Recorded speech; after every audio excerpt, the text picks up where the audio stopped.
This is the morning brief with the Star. I'm Susan Kiprano.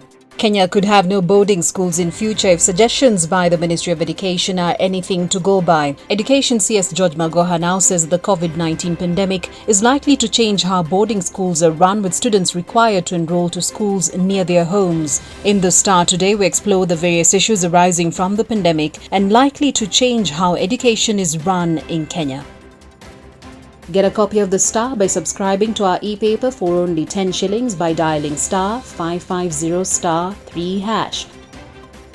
Losing political support is a nightmare for any politician, and this has prompted ODM leader Raila Odinga to change his position on the revenue sharing formula. The former Prime Minister now says the Commission on Revenue Allocation should come up with a new one that ensures no county loses money. However, backlash from his traditional stronghold, especially the coast, has led Raila to claim that he didn't have all the details beforehand.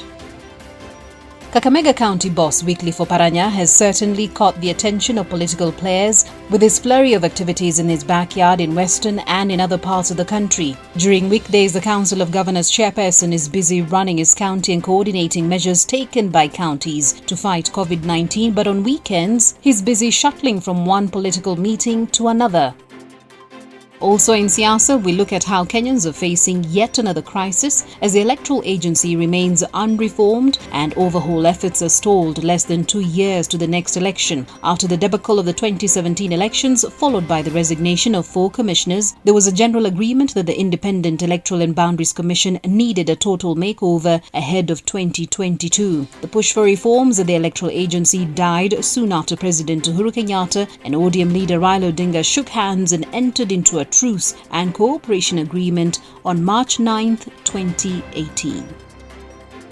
Kenyans who have recovered from COVID-19 are being asked to take diabetes tests if they notice any of the disease's symptoms. Endocrinologists believe diabetes does not just make people more vulnerable to the coronavirus, but that the virus might also trigger diabetes in some. Medics say that Kenyans who thought they endured the COVID-19 infection unscathed are beginning to feel worn out and exceedingly thirsty, and tests for diabetes are coming out positive.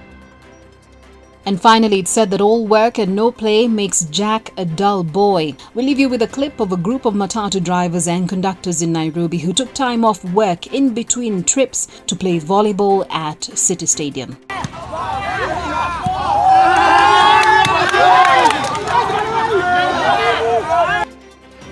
Get a copy of the Star by subscribing to our e-paper for only 10 shillings by dialing star 550 star 3#. You can also get more on the Star website.